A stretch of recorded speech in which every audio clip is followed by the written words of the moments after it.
Keeping confidence up can be tough. Some days you might feel sure of yourself, and other days not so much.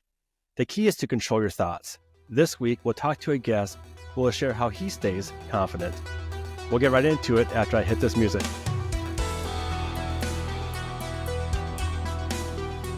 Joining me this week, I have a very special guest. If you were around in the 90s and you weren't living underneath a rock, you definitely heard his music on television, films, sports arenas. He is one of the members of the hip hop group tag team, DC, also known as the Brain Supreme. Yes, DC, sir. thank you for joining me today. Hey, it is great to be here. Yeah, I'm excited. I remember I was 14 years old when I heard WHOOMP, There It Is. And it was on the Mighty Ducks movie, D to the Mighty Ducks. And then ever since I was like, this song is awesome. And then you heard that song, no matter where you went, WHOOMP, There It Is was playing everywhere. I mean, it just it just took over the hear Mighty airwaves. Duck stories a lot. Yeah, I bet you One do. of my neighbors, she has a child, and she didn't know I was who I was. And one of the neighbors had told her. And she was like, me and my kid love that movie, and we look at that movie all the time. And when he got to meet me, he was just frozen. And now we're just all good friends, like it's nothing now. I'm just like I'm a regular guy. You know what I mean? Yeah. I'm not I'm not a star. I'm not the rah-rah dude. You won't know who I am unless I tell you. Yeah. And But that's the beauty of it, because I get to live my life and I get to be a regular person. I think that's better than, I would rather have that than be a super duper duper star and can't do anything. So it's a trade-off. Yeah. One cool thing about musicians is you guys get to inspire people. And your song WHOOMP, There It Is, it's a very positive song.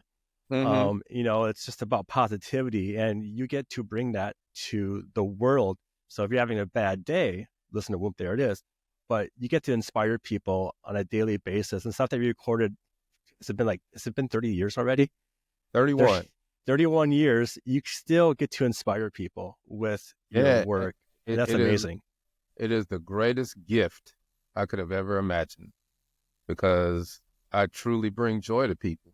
I can see it in their eyes. I can hear it in their voice when they're telling me their stories. I'm very blessed to have been able to, and still able to, go out on the weekends and be a kid again and bring memories, conjure memories from nostalgia for people, and just talk to people and hear their story. And it's just incredible to have that influx of just feel goodness from the people. I give it, but then I get it back. And that's why we still get to do shows, because our energy is unmatched, right? And I know what people want. I've been a DJ my whole life. So when I'm on stage, my whole life is predicated on DJing. Me being in a DJ booth, reading the crowd, keeping the dance floor packed. So whether that's in business, whether that's in music, whether that's in acting, whether that's in voiceover, I have that approach to everything. Yeah. So, DC, can you share us your journey into the music industry and how you were able to build your confidence up along the way? Well, you know what? I can actually, now that I think about it, my parents made us work. I owe everything to my parents. My parents had two little servants, and they're like, you're going to clean up, you're going to do this, you're going to do that, you're going to rake leaves, you're going to shovel snow, you're going to wash clothes, you're going to clean off the back porch, you're going to wash all the windows in the house. I'm going to teach you how to cook. And that was fine, but there were conditions to that. It was like, okay, if you want to go out and play, you got to go to church, right? So we had a choice, right? And I'm so grateful for that, because as a grown man, I have never not known work. Therefore, I've never not known confidence, because confidence comes through hard work. I know if I hustle, something good is going to happen.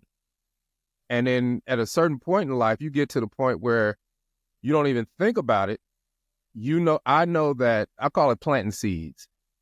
You don't plant a seed, sit down, look at the seed and be like, okay, seed, grow. Come on, seed, grow. We know people who've taken a real estate course and they're like, I'm going to be rich. No, it doesn't work that way. But if you plant that, I don't plant a seed unless I know I'm prepared for the seed to flourish. So I plant seeds and leave them alone and keep it moving, right? Because I have the confidence that I put in the work already to achieve the goal that I'm trying to achieve. And then, I can tell you when it snapped for me. I think it was the blizzard of 79. I think I was like 8, 9 years old. And Denver, Colorado, blizzard. And my mom, right before it started snowing, we went to Sears to get a snowblower. And we were the only family on the block that had a snowblower. And it snowed like 13, 14 inches, which is not a lot, but when it's a blizzard, you got drifts and everything. So, for us, it's just kids playing in snow. But for everybody else, if you're older, that could be a heart attack. So we did our driveway and sidewalks, and then I seen Mr. Grant struggling next door. I was like, we got you. Then we just ended up doing the whole neighborhood. And that next week, me and my brother would come home from school, people would call, hey, come here.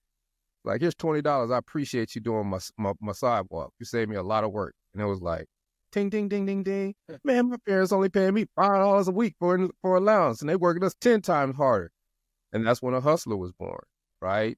And that innovation right there has made me who I am today, because I know as long as I work, and as long as I really grind, I'm going to make me some money. I'm going to be okay. I'm going to survive.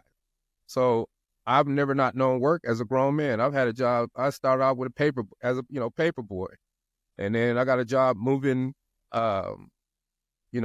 projectors at the college, at Auraria campus in University of Colorado, Denver, right? TVs and projectors and slides and all that, just making sure they were in the right classrooms. That was very lucrative for a 13-year-old. Then I worked at an ice cream shop. Then the next job I had was at Mile High Stadium in Denver, Colorado, selling Pepsis, right? Started working at restaurants. And then I became a DJ. And that's when it all changed. And, I had met Steve in high school, the other half of tag team, in the 11th grade. And Steve and them had a band. And I was like, they were playing the quad on at lunchtime sometimes. I was like, I've got to be in that band. And I pestered them forever, and I ended up being in the band. And then I worked at the truancy office, and down the hall was Dr. Joyce Davis, because we went to Manual High School, class of 84, in Denver, Colorado. And the choir was called Boat Vibration. And I would hear angelic music. I was like, I got to be in that choir. End up being in the choir. And then I went to the first high school dance at that school. And I saw 2 turntables and a mixer. And I was like, that is what I want to do. Because we all took piano lessons, and parents tried to make us do music and stuff like that because they just want to keep you busy. But when I saw 2 turntables and a mixer and a microphone, that changed my life. And everybody in the neighborhood would get mad at me because I was downstairs practicing, tearing up my dad's records, right? And fast forward, going to college, I ended up being a great DJ for all the frat parties, right? Then end up DJing at the clubs. And then my freshman year, friend of mine who stayed on the same dorm level had a 4-track recorder, brand new Tascam 4-track. And for those who don't know, we used to have to go to the studio and put down tracks to make a song. But the invention of the Tascam, you could take a cassette tape and pop it in, and you have 4 tracks. And you could do it however you want to do it. And that's how I learned how to make songs. And the first batch of songs, I sent a mixtape to Steve in Denver, because I went to Sac State University. He thought I was in the devil worship. And it's just because I was using everything I could, right? Pots and pans, whatever, playing the flute, beatboxing, scratching, whatever. And then he got one, and then we just started making songs back and forth. So the ability to make songs in your house, like kids do now on a computer, that started way back in 1984, 85, 86. Wow. And we got good at it. And then fast forward, I'm a big DJ in California, but I came down to visit Steve because he came to Atlanta to go to the Art Institute of Atlanta. And when I came down here to visit for Christmas, I knew that I was going to move to Atlanta. Went back, came down, moved to Atlanta. I had a job at CNN. I'll never forget it. I got here on a Wednesday, and we went to the movies and saw Spike Lee do The Right Thing, right? 1989. And that night, they took me to an adult entertainment club, Magic City. And the DJ was drunk or something. And I hadn't even really thought about DJing. But when I heard that, I was like, I thought all these DJs down here were going to be incredible. It's like, I'm just as good as them. And I saw the owner. I was like, hey, man, you need a DJ? Because I can DJ in the summer and go to CNN in the fall. And he was like, no, I need a DJ, but come see me. So I went and saw him Monday. And he said, I need a cook, though. I was like, chef. And he said, okay, you be the cook and the backup DJ. I think I cooked 2 orders of chicken wings and made a salad. And then the daytime DJ was like, hey, man, can you DJ for me? I'll go run some errands. I was like, sure. But I was like, I don't know if you want to do that because I'm about to take everybody's job now. And that day, all the girls were like, who is this dude? And the sheer magnitude of my DJing made them money because it was a party the rest of the day. Right. And then I think that was on a Thursday. That weekend they have a monthly meeting where all the employees come. And before that meeting started, 2 of the girls got a Nikki and a Indigo. And they were like, Magic, we want him. Magic looked at me, he's like, all right, you up. And I've been the head DJ at every club I've ever DJed since. And, wow. Fast forward, I'm still making music. I'm living down south with Steve, so we're in Atlanta. We're set in Atlanta. And I realized that Atlanta's not a hub for hip-hop, but it is for booty shake and bass music, right? And the big hubs were New York and they were LA. So I knew we had to make something up-tempo if we were going to get out of the Southeast, right? And still because we want to be rock stars. That's just what it was.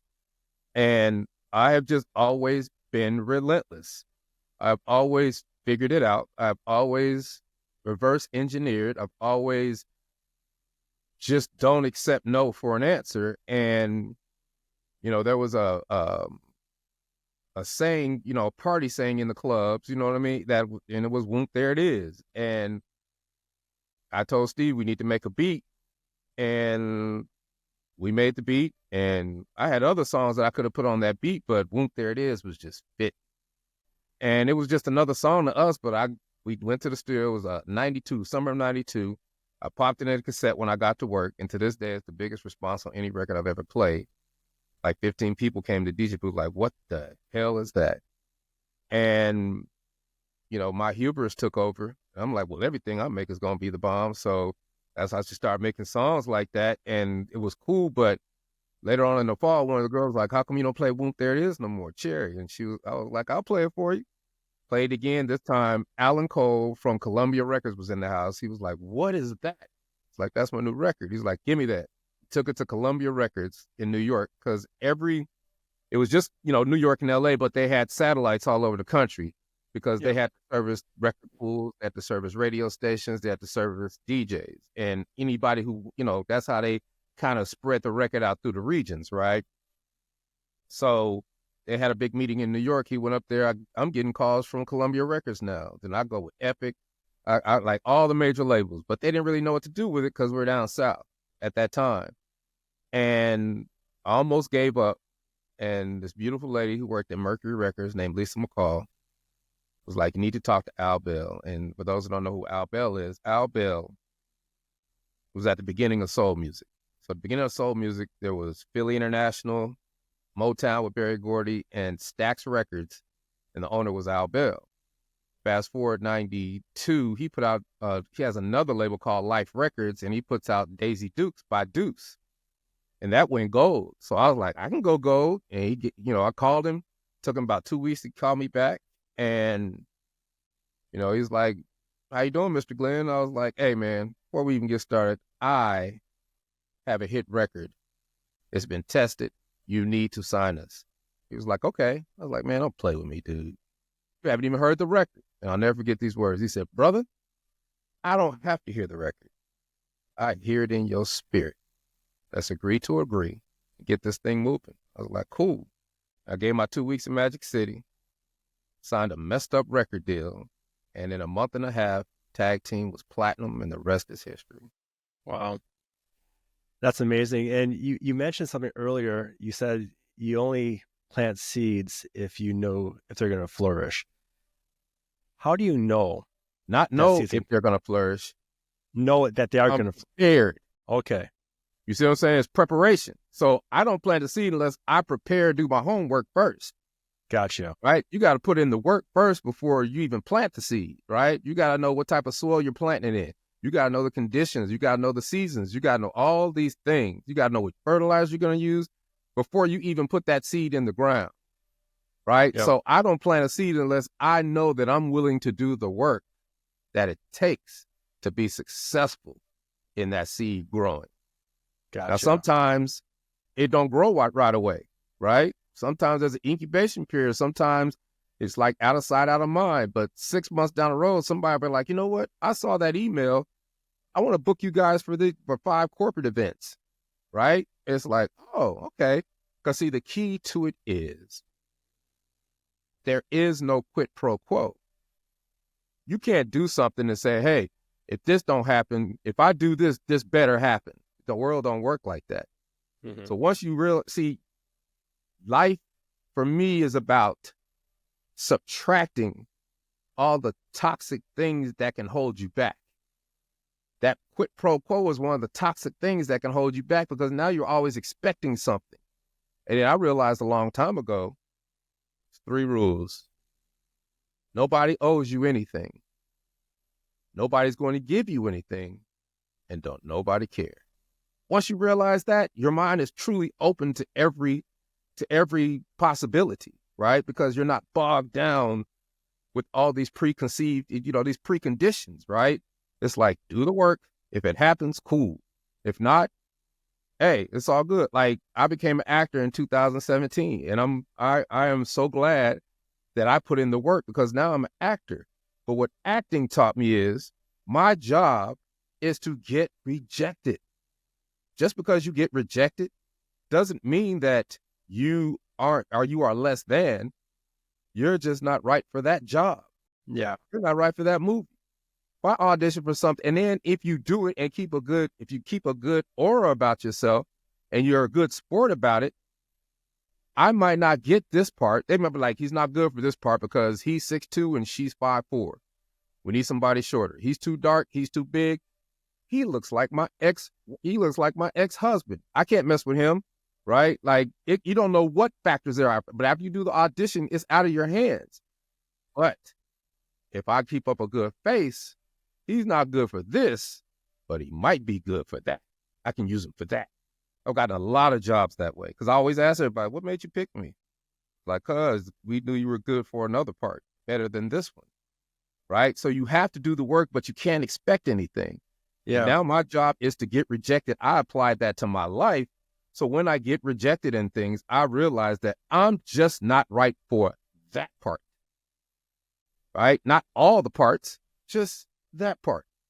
Once you realize that, then it's about, the guy who goes to the club or goes to the party and he's just hammering every girl in the party, just trying to talk to every girl in the party, and he's just getting rejected. And he's like, man, why are you so horny? Or why are you always on the women?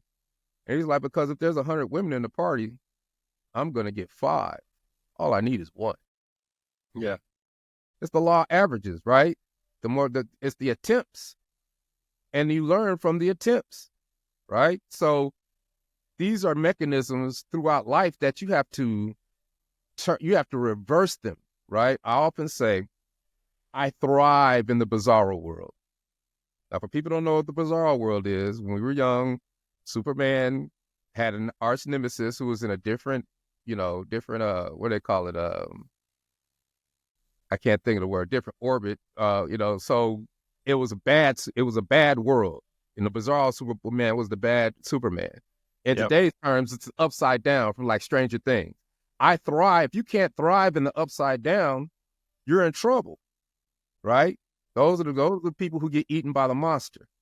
But preparation always prepares you for the upside down. It prepares you for the worst, because I think, what's the worst case scenario first? So I don't get blindsided. Because like I said, life is baked in the cake. Things are going to happen, but it's how you respond, right? And it's more I don't like to use the word confidence. It's more strategic planning and preparation that prepares you for things to happen that you can deal with, right? And then in turn, that really looks like confidence, because I'll go work at McDonald's if I had to. But you best believe I'm going to start as a fry cook, and then I'm going to be the manager. Then I'm going to own one after a minute. Yeah. You made another good point. When you say about, planting your seeds, you're right. It may not flourish right away. There is that incubation period. And I think that's what can destroy someone's confidence, is because they expect results like that. Like, it has to happen. It didn't happen. It could be 6 months to 1 year.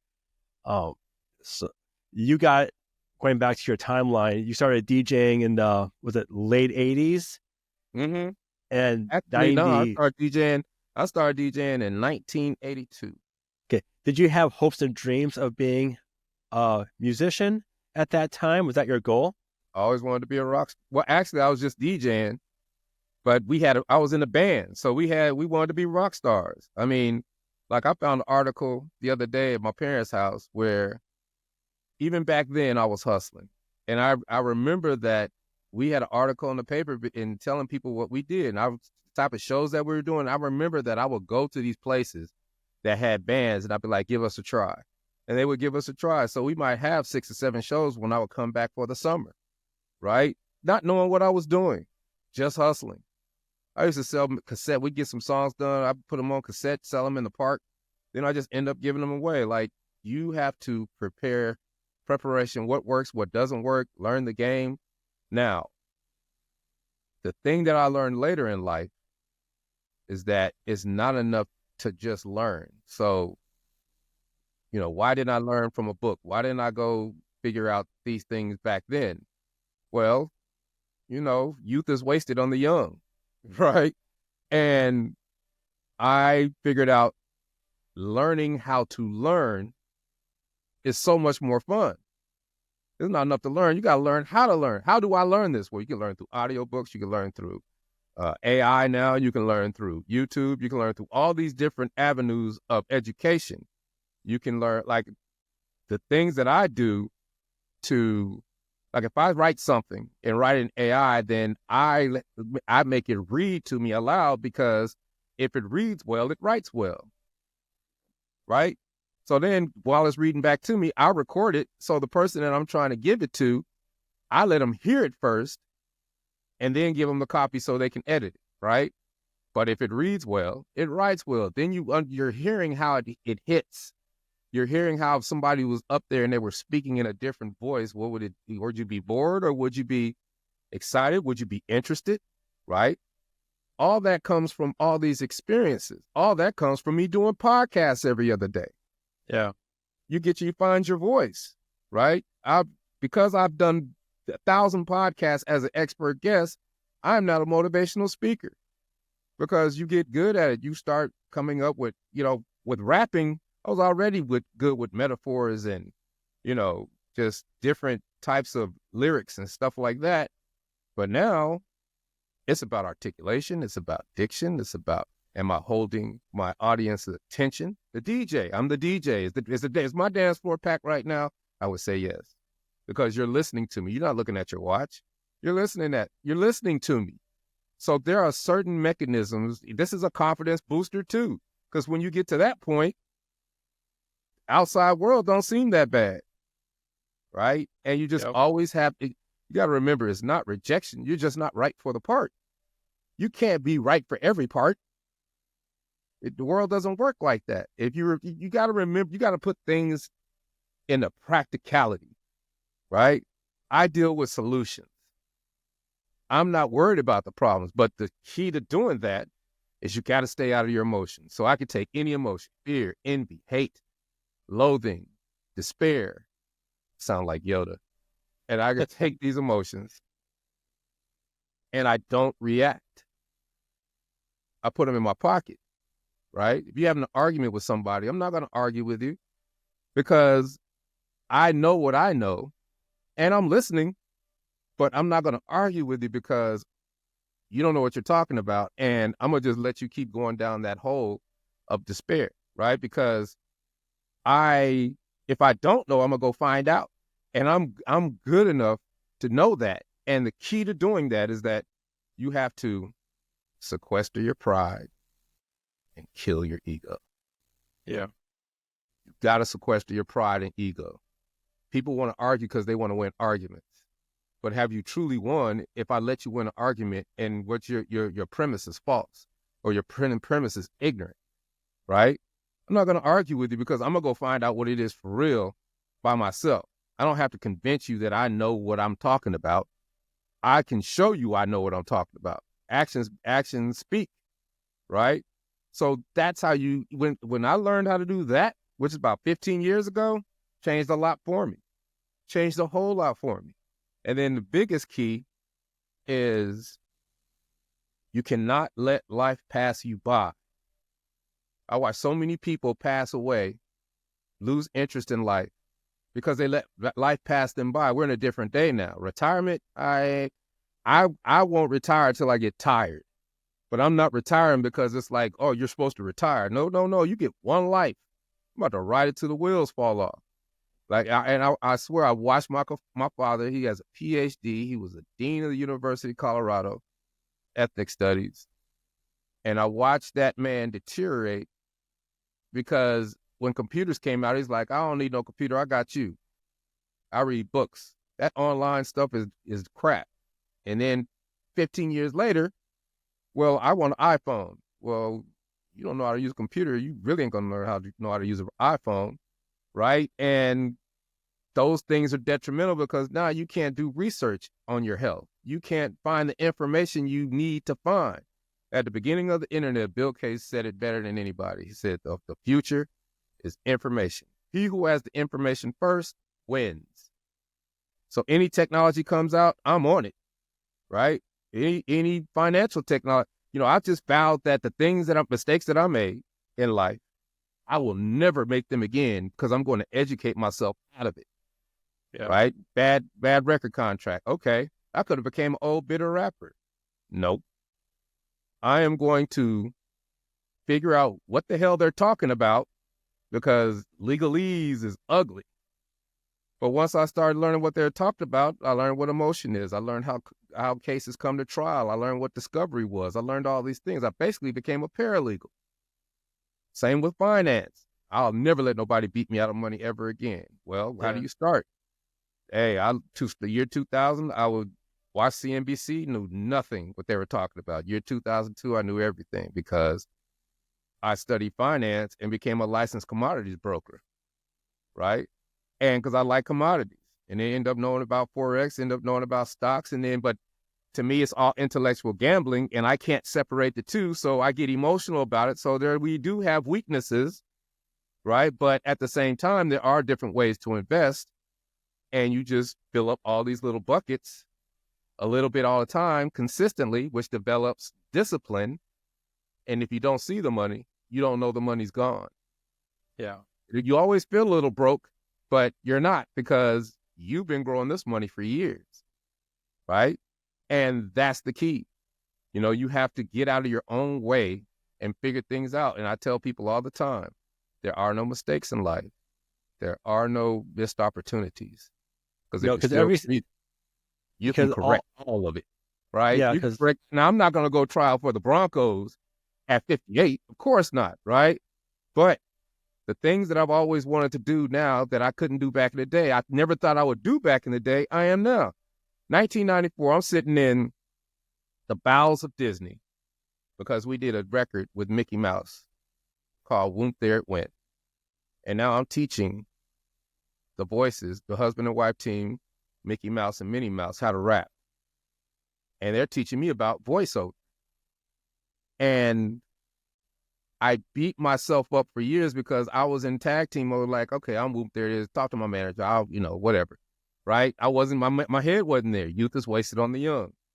And I beat myself up for years. Right? But then now I'm a voiceover artist making money, doing auditions every day. I got 5 agents. Now that's my career. I'm a voice artist. The next year, I'm sitting in the office of New Line Cinema And our manager was college friends with the new president. New Line Cinema was brand new back then. And he was like, man, you look great for this part that I want to get you in this movie. And I'm like, yeah. Talk to my manager. And he was like, the leads are LL Cool J. They're fighting for it, and Wesley Snipes. He said, it's a vampire movie. It's called Blade.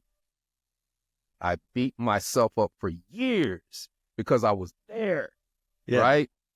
But 20 years later, I'm an actor. Been in movies, been in television series, and I'm continuing, right? Because that's something I can do as long as I'm healthy, as long as my brain's functioning, as long as I can remember lines. I put in the work and continue to put in the work. So as long as you're breathing, it's never too late, right? And that's how I see everything. I want to get into real estate, something I should have done 20 years ago, but it's never too late. It's got to put in the work. So that's what keeps me, it's like my forever fountain of youth. That's what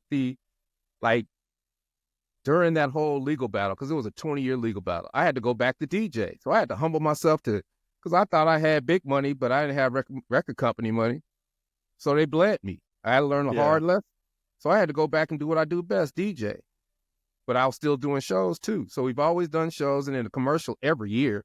There's a commercial or it's in a movie every year, and we get a little piece, but we weren't getting what we were supposed to get, right? And it was like so frustrating, but it was like that was a valuable lesson, because the first thing you have to do when you make, I wouldn't even say it's a mistake. When you make a decision and when you make a choice, you have to take responsibility for your actions. They're like, man, they took advantage of you, man. That just was unfair for y'all. I was like, no, it wasn't. I didn't do my due diligence. I've taken responsibility for every mistake that I've made in my life. And when you do that, now you can move on, right? Yeah. Because now it's always going to stay in the back of your head. Like, oh, but if I couldn't do that, I wouldn't have now the ability to work with the record companies that own a piece of my record. Because if people got a license through the record company, well then let me be the funnel, so they come to me first, and then I send them to the record company. But at first, I'm like, so man, can we be in a commercial? Can we be in the movie?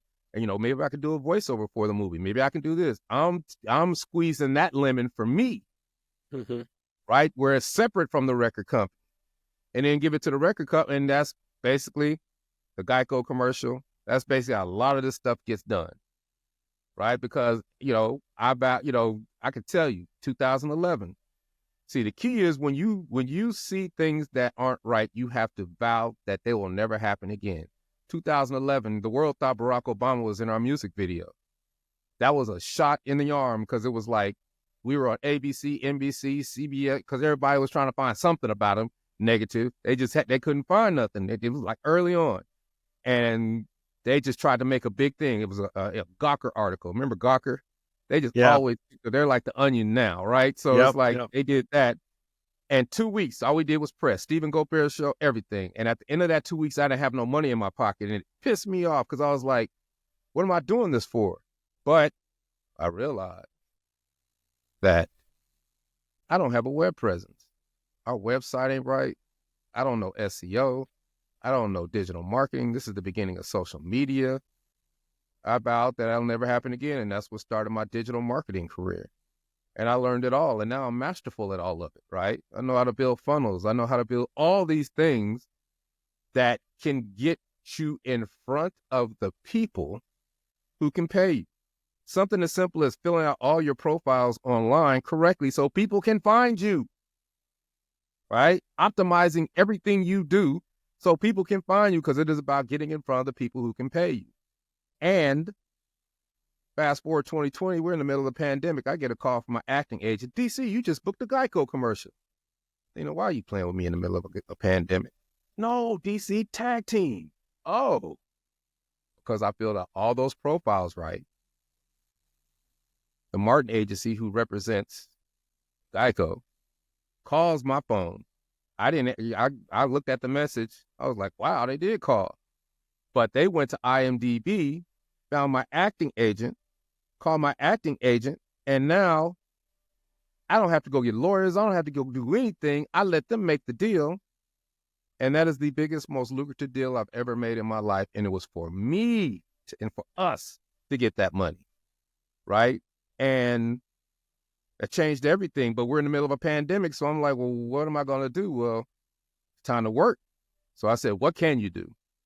Well, let's blow up acting, blow up voiceover. Let's start marketing yourself during the pandemic while people's here, because I reinvented myself in voiceover in the pandemic and went back over because everything I do, I record. Every class, every session, every acting session, I record. And it's the game tape. Why Tom Brady's great. It goes back to the game tape. You look at the tendencies, you figure out things. And I looked at where I was I had to listen to myself talk 10 years ago. Do you know how hard that is to do? Yeah. You know how ignorant you are 10 years ago?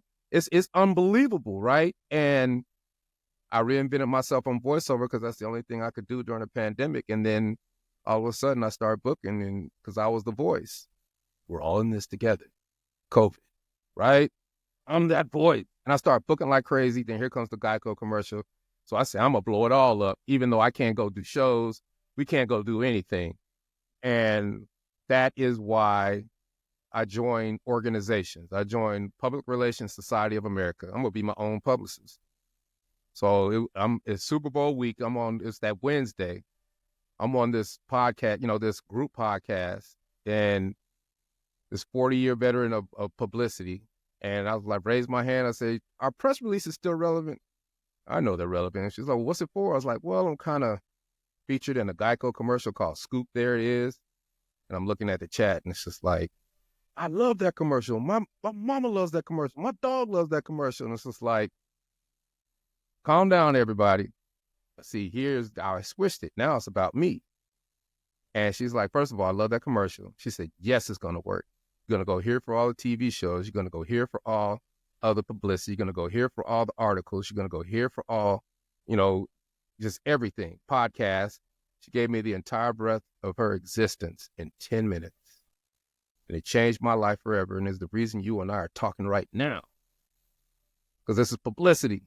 Yeah. And I dropped the press release that day. I get a call Thursday from the Dan Patrick Show. The weekend of Super Bowl, and then Friday I'm on the Dan Patrick Show talking about Magic City and Tom Brady. National TV. You see what I'm saying? Yeah. That's confidence. That's hustle. That's hard work. That's thinking outside. I don't even want to say thinking outside. That's reverse engineering, thinking outside the box. Remember, there is always a way. Yeah. And so you can't be the first to think of something. Exactly. So basically what you did, what people would view as negative experiences in their life, you just took that as a learning experience. Like, okay. It's even deeper than that.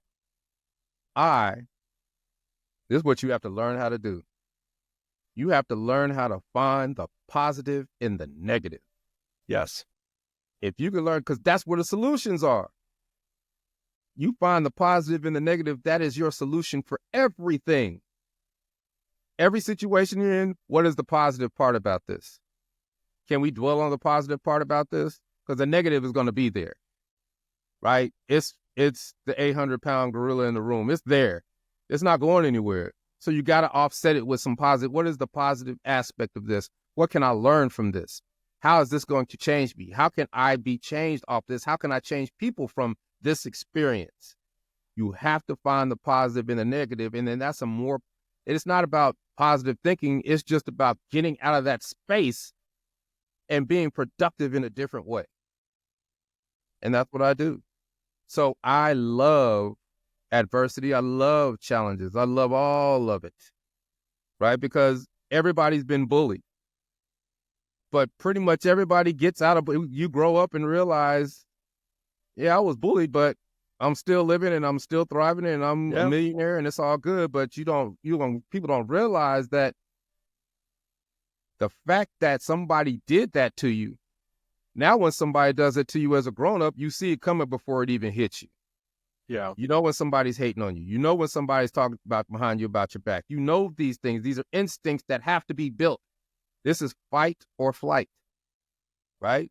We learn at a young age. So people shouldn't bully ever, right? But if you were a bully, you have to sit back and you have to say, how can I adjust myself, or how can I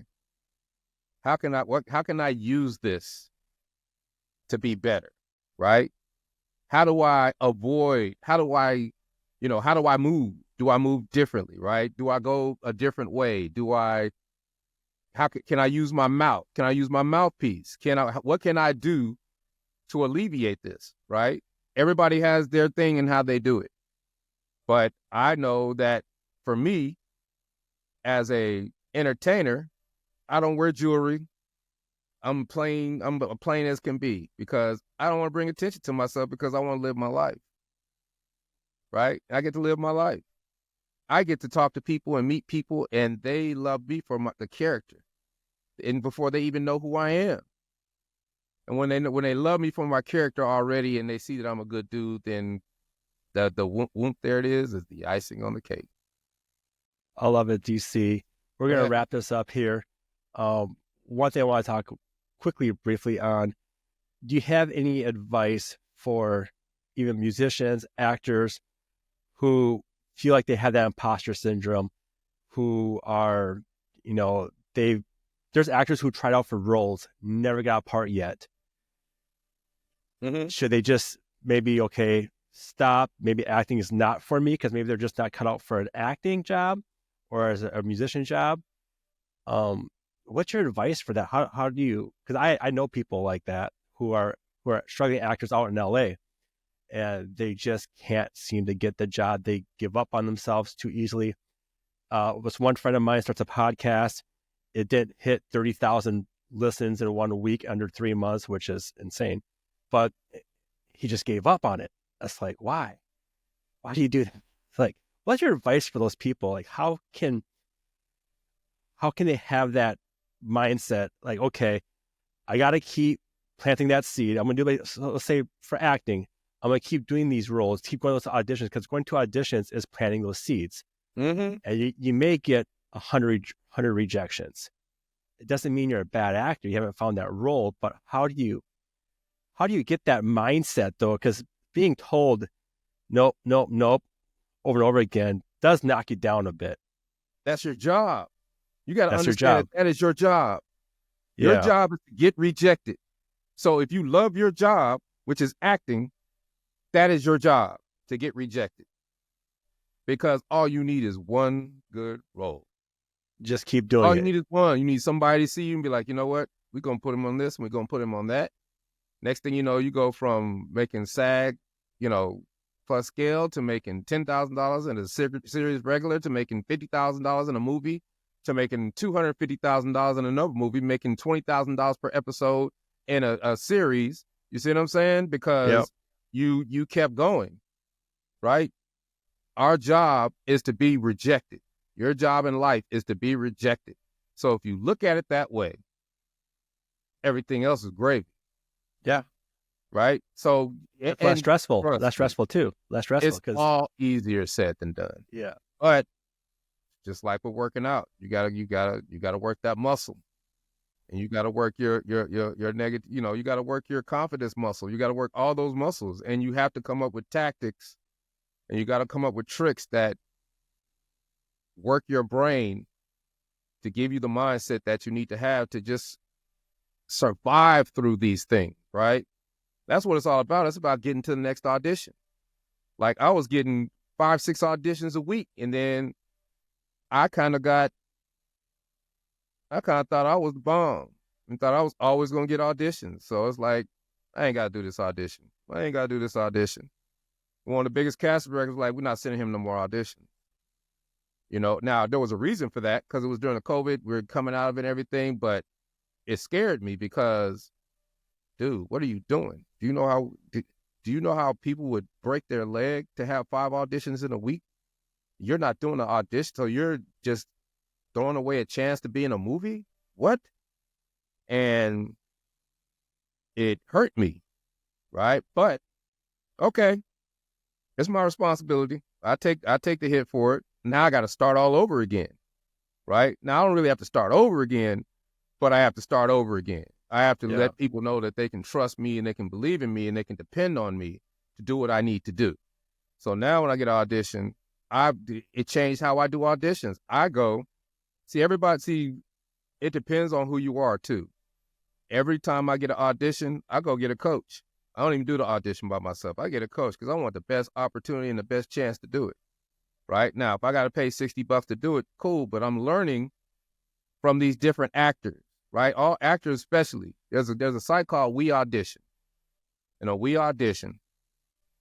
It's hundreds of actors who will read for you, so you can practice. If you get a script, you can practice that script with somebody, through the Zoom process, right? But if you go through the whole roster of everybody who's a reader, all I want are the people who are Juilliard trained. All I want are the people who are classically trained in Europe, classically trained in Australia, soap opera stars, right? Or some people who do, series, because soap opera, that's 5 days a week. Because now you can get clues from these people. They've got it beat in them so bad that they can teach it to you. They can tell you what you're doing wrong. They can give you techniques and tactics on how to get better. That's a way of going to class without having to go to class. You see what I'm saying? You got to figure it. They call me DC, the brain supreme, for a reason. I figure it out. I have a friend who's a soap opera actor, Sean Kanan. He was on my podcast, and he told me one thing, because I do my podcast a lot. I'm not trying to grow my podcast as much. I'm doing it to become a better public speaker.